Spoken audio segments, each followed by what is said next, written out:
There's this obsession with the Jeffrey Epstein List, a supposedly simple piece of paper full of the most powerful names in the world that Jeffrey Epstein was allegedly using to track these men that he trafficked young girls to. It's been used by powerful men as a political weapon, a ticking time bomb, you could say. Just look at the bromance between Elon Musk and Donald Trump and how it ended. It was Elon Musk accusing Trump of hiding the Epstein Files because, in his words, Trump's in them. But here's the thing, the list, it's not real, at least not in the way the internet wants you to think. What's really driving the theories hasn't surfaced. After nearly 2 years investigating Epstein, reporting podcasts along Julie K. Brown, the Miami Herald journalist who reopened the case, I can tell you the real story is much darker and more complex. And it's not the list or the little black book or the flight logs. By the way, those two are public. So why hasn't the FBI released it? Why is so much of the vault on Jeffrey Epstein redacted? I have some new reporting.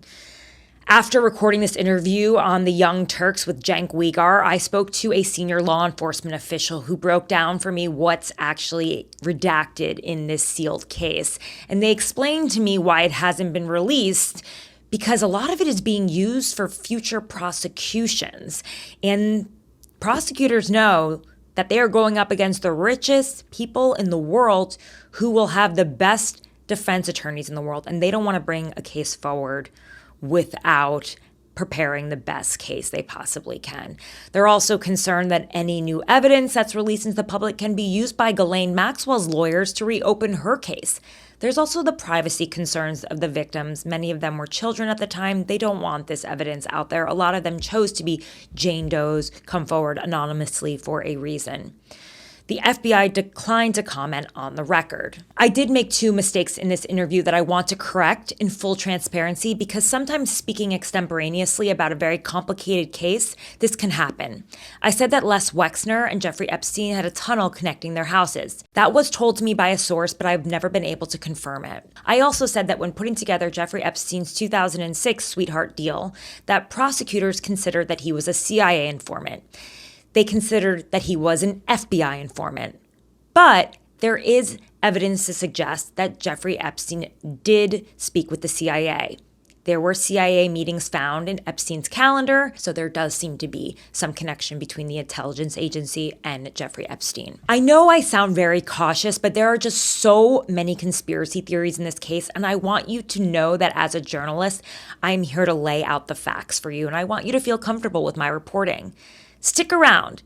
This is the story behind the story, and it might explain how a high school math teacher managed to convince some of the richest men in the world to hand over their millions to him and their secrets. Okay, so now let's, speaking of protected and not protected, let's go to Jeffrey Epstein. Oh, yeah. So you've covered this for a while. So first, fun question.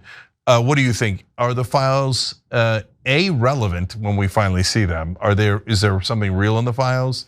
Of course, you're guessing. It's your estimation based on covering it. And B, are we ever going to see the files? Okay, so there's no John Doe list. I'm so tired of hearing people say the list. Okay, there is no list. Everyone needs to get over that. There is no list. Now, I've gone through almost all the public files, and those are the files that Pam Bondi put out. There was nothing new. It was a complete joke when she did that. And she used these right-leaning influencers as props in front of the White House with her classified binder. Nothing in there was classified. It was Virginia Giuffre Roberts. All of those were her court documents, basically.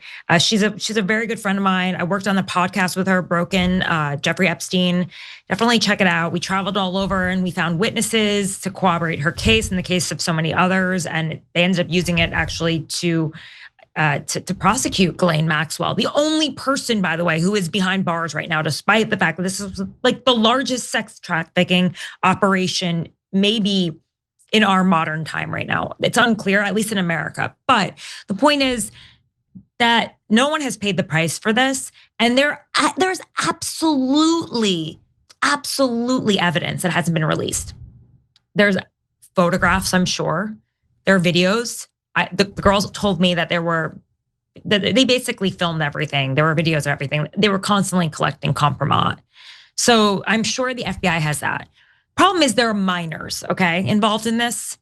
And so I could see why they don't want to make that footage, that data public, because there are a lot of women's names. There are, the names of children, now women.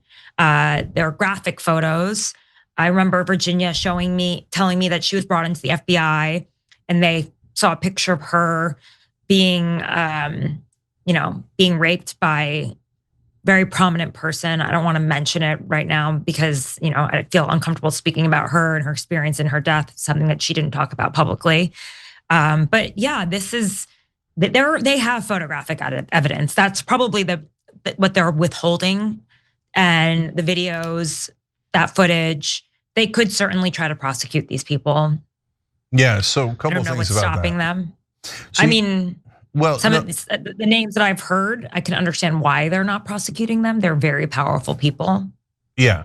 So, well, a word you used might explain it. You use the word Kompromat, and that's having, compromising information about a public official that you could then use, presumably, to blackmail them and influence them. And so, who was collecting this as Kompromat?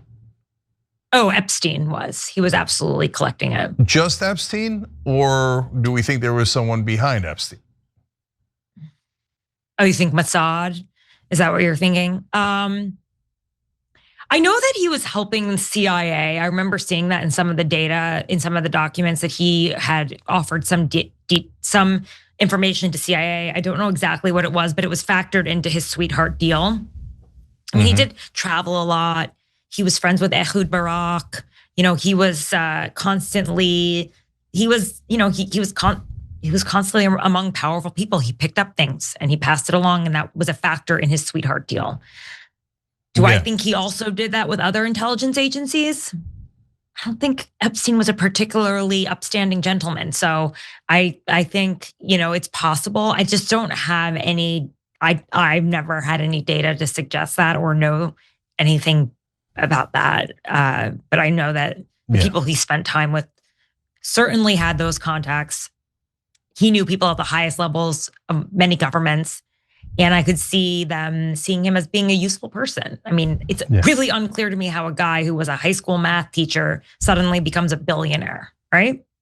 He was a high school math teacher. Right. He was a high school math teacher. No, I know. That's what's funny. I mean, Lex Wexner is the only reason he has billions of dollars. It's crazy. I mean, he was teaching at Dalton, trying to pick up students. They had to get rid of him. Yeah, well, Bill Barr's father actually was like, "You're done. You're out." So hold on. I want to talk about that more. So first, for the audience, Ehud Barak's former prime minister of Israel and the person who gave Epstein the sweetheart deal back in, I think, 2008 down in Miami was Acosta, who then later became Trump's labor secretary in his first term. And he was his lawyer was Ken Starr. Yeah. Epstein's lawyer was Ken Starr, who you all know. Yeah, that is so curious, right? So he hired Republicans and Democrats when he did this. He made sure to have the full gambit. Yeah. So that he could work every angle. So tell us about Lex Wexner. You said he picked him up and turned him into a billionaire. Who is he?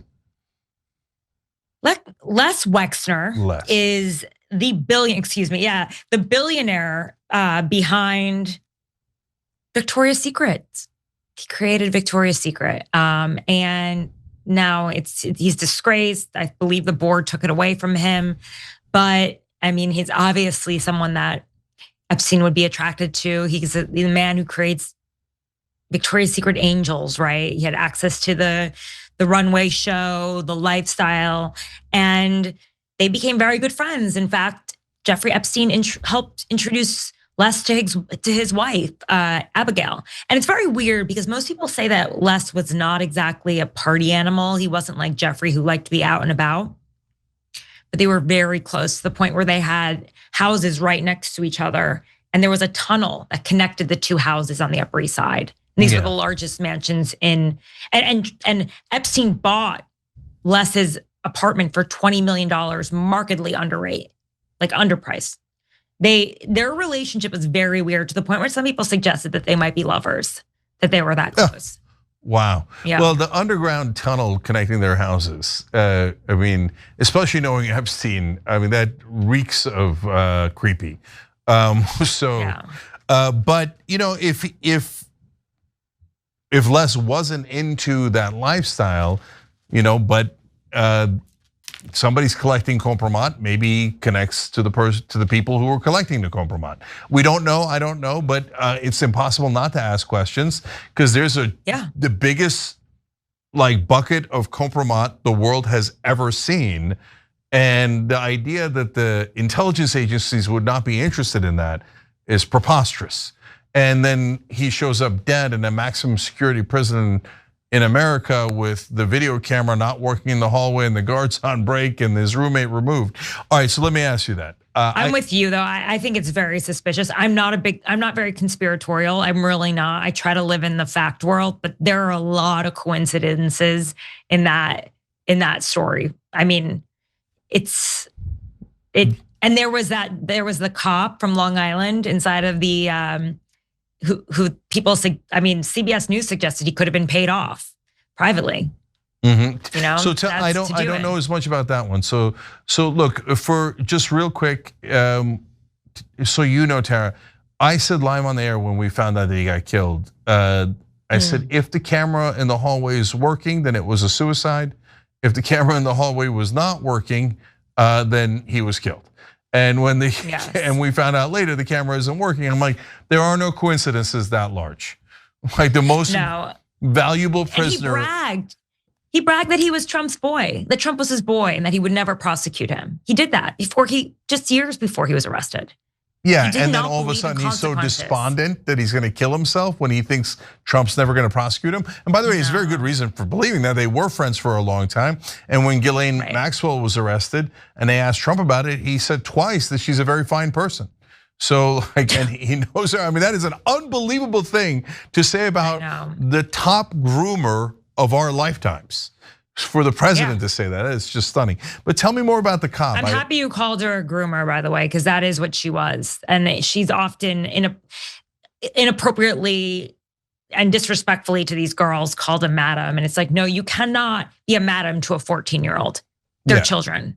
Yeah. It's textbook horrible. groomer, textbook. Yeah. Right. Horrible what she did. Yeah, and not a fine person. A terrible person, right?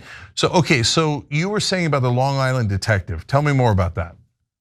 Well, there's a cop in Long Island, and I remember that 60 Minutes did a very long piece about what you talked about. The fact that he would have to have hung himself with the sheets, and the guards were asleep, and the camera's off, and that the way that what happens inside of prisons. Well, first of all, pedophiles don't do well in prison, by the way. They're often the first to be killed. Even for criminals who commit murder and do other heinous acts, the lowest of low in a prison is a pedophile. And so they are often targeted. But there's a possibility, they suggested that this police officer from Long Island could have been paid off by someone to do this. Now, he wouldn't obviously get the money directly, but it would go to his family. So I always thought, check out around his neighborhood and see if they all of a sudden have new cars or they're updating their houses or they're buying a boat. But that's sort of how it's done. It's not like, this idea that, the Clintons are clawing into the into the jailhouse. It's like they had El Chapo in there. I mean, it's crazy to think about the level. This prison has held some of the most important detainees we've ever really had, and I just think there's one thing. The coincidence. Yeah, Tara, in my opinion, there's one thing that's just inarguable. There is no force on earth that can kill someone inside a maximum security prison in America and not have either the Democrats or the Republicans turn them in. And that's one of This wasn't a maximum security prison, and it did have its flaws. I do remember that the New York Post pointed out that this prison wasn't a great one, but still, I just, you have a very high profile prisoner in there. Yeah. And so I hear you on that, and it's a good clarification and correction that it wasn't maximum security. By the way, he should have been in maximum security, right? Especially given what happened. But still, having that person killed inside a prison and then neither side outs who did it, it's got to be an intelligence agency. There's no other force on earth that could do that other than either CIA or Mossad or both. I mean, I suppose it could be a different intelligence agency. You pay someone to do the inside job. Or you're right, like, or someone. But why wouldn't they release the files then if it's like some rando?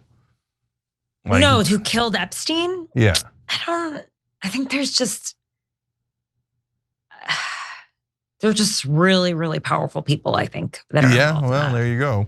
Okay. And I think they're on both sides, because even the way he handled the first case against him, which was somehow brought down to prostitution of a child, of a 14-year-old, as if you can solicit a 14-year-old for prostitution. That's what his first charge was back in, it was 2001 or 2000, yeah. Or no, it was 2008, excuse me. 2008, I think. Yeah, exactly, 2008. And first of all, that's an absurd charge. Yeah. You can't, a 14-year-old can't be a prostitute. But they worked every political angle they could possibly work. They hired the lawyers when they had to deal with, at the county level, the Democrats, they hired the top Democratic lawyers they could possibly find. When they had to go to and deal with Acosta, they hired all the top Republican lawyers they could find. They worked it all the way up to the AG when George W. Bush was president. So it was like he had the money to buy everyone. Everyone was bought. Yeah. So one last thing about that. So look, I get that if you've got the victims' names or the victims in the videos or the pictures, that's uncomfortable, et cetera. First of all, redacting doesn't take 10 years. It doesn't take 2 years. It doesn't take 1 year. It doesn't take 6 months. I could redact that document for you in a week, okay? Or I don't care if you have a room full of documents. Trust me, we can redact it in a couple of weeks, okay? But at a bare minimum, is there even an excuse for not releasing the names of the clients? I mean, we know who they were, and we know that they were with underage girls. So what's the reason not to release the names? I don't know. I think maybe I hope that it is to protect the women. I mean, some of them, this is like traumatic to have information to have out there without your consent. I mean, a lot of women don't talk about sexual abuse or the violence committed against them because it's re-traumatizing. But Tara, we already know that they got traumatized, and we already know, unfortunately, a lot of the women's names. But that doesn't mean that they want all the details of it out there. No, but it doesn't have to be details. It could just be the names, and I don't see how that further traumatizes anyone, because it's not the names of the victims; it's the names of the clients. It's very complicated. I mean, it took me a really long time to earn the trust of the victims, the survivors, but a lot of them still, they don't want to talk about it. There's been a number of suicides. It's not just Virginia Giuffre. It's really hard psychologically what they've been through. And I don't know, listen, I don't know that the government has decided that they want to think about the psychological impact on these young women, but I do think that if you got a phone call from the FBI and they said, hey, we're gonna release the details around your assault and the person who did it, and this is going to cause a news cycle, and this is going to cause reporters to call you or this or that. It's really hard. Yeah, I hear you. There's a reason they go by Jane Doe. I know, usually Jane Does come forward and they say, I'm the Jane Doe and I'm going after John Doe, right? But when the details of their cases come out without their permission, that's when it gets difficult, even when they are Jane Does. Yeah, listen, that is definitely true of the women, and I can understand why they would be re-traumatized if you got into the details or their names, their identities, the acts, etc. But I'm not buying. I'm not buying that the U.S. government is so concerned about re-traumatizing the victims that is why they're hiding the names of the guilty. I think they're hiding the names of the guilty because they care more about the clients that did these terrible things than they care about the women who suffered from it. Listen, you may be right, and I'm not trying to cover for the U.S. government, but I see that side of the coin. But I think that what they should do rather than release the names is actually stand up a trial and actually indict these people, make them pay for the crimes rather than just shame them publicly and then they can deny it. They like actually put together a case, prosecute them like you did to Ghislaine Maxwell. Isn't that amazing that they're not prosecuting these known pedophiles? They know that they did it. They literally have them on tape and they're saying, golly gee, we just can't. No, there's the American government, however they're compromised, whether it's CIA or anything else, is definitely compromised in this case. There is no other logical explanation for why not to prosecute pedophiles when you have them on tape as pedophiles. Like, it's just not, no. They're protecting those people for whatever reason. And they're I have to, I agree. And I have to say that I have never seen the tapes, to be clear. I just know from the girls that they believe everything was taped. Yeah, that's because it was taped, because it was Kompromat. And it was, but so anyways, it's super interesting. I love that we had this conversation. To me, everybody can draw different conclusions. The conclusions that I draw have become even more firm. That I would be shocked if it wasn't an intelligence agency. I mean, theoretically, I guess it could be the British. They don't seem as likely, but they had Prince Andrew, right? But it's got to be an intelligence agency. No one else could kill someone in a US president like that and have the American government not object and have the American government not prosecute any of the guilty that are on tape. It's just not conceivable. Yeah, I mean, he was a secretive guy. I did another podcast on Robert Maxwell, Ghislaine Maxwell's father, who was also assumed to be a part of Mossad. He died mysteriously falling off his yacht. No, of course he did. And the Lady Ghislaine, he named after his daughter, and he was said to be the person who connected Ghislaine with Jeffrey Epstein. So it's never been proven, but he's believed to be the matchmaker between the two. So maybe that is where connection was formed. He is a very interesting character. It's called Power, the Maxwells. If you're looking to binge, it is truly a binge. But you can understand where she came from. Daddy was a lot like Epstein. Interesting. Yeah. Okay, things that make you go, when you find out the biggest rumor in American history, his dad was a Mossad agent.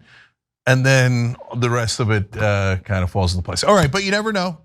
But we just can give you the facts we know, but not the facts we don't know.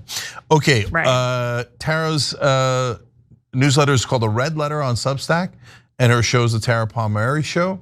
Tara, I love that we did this. We should do this more often. Yeah, thank you. And you can find me on YouTube too now. That's where we saw each other recently. Yep. And it's at Tara Palmeri. I just launched, but I appreciate you having me on, and I'm happy to come on whenever. And I'd love to have you on my show too. We're just getting started, but I'm so impressed with what you've built over the decades. I remember I was on your show about 10 years ago, I think, or was it 2018 or 2019 when Epstein was arrested, and I came on and I talked to you about it. Yeah. From a closet during COVID. Yeah. But yeah. You always ask the right questions. Thank you. And well, all of that has been brought a little bit out of the closet these days, the Epstein Files, but not completely out. Still a lot in the closet. Anyways, yes, I'd love to do your show. Everybody check out Tara's show, Tara Palmeri Show on YouTube. And again, check out our Substack Red Letter as well. All right, thanks, Tara. Really appreciate it. Thank you. Thanks for listening to the Tara Palmeri Show. I want to thank my producer, Eric Abinate, my booker, Jane Fusco, and my team of researchers, Abby Baker and Luke Radel, and my social media manager, Sarah Carney. If you like this show, please follow it, subscribe, leave a written review. I'd really appreciate that, and share it with your friends. You can get more of my independent reporting by going to tarapalmeri.com and signing up for my newsletter, The Red Letter. It'll come straight to your inbox, and if you become a paid subscriber, it's a way to support my independent journalism. I'll be back again soon.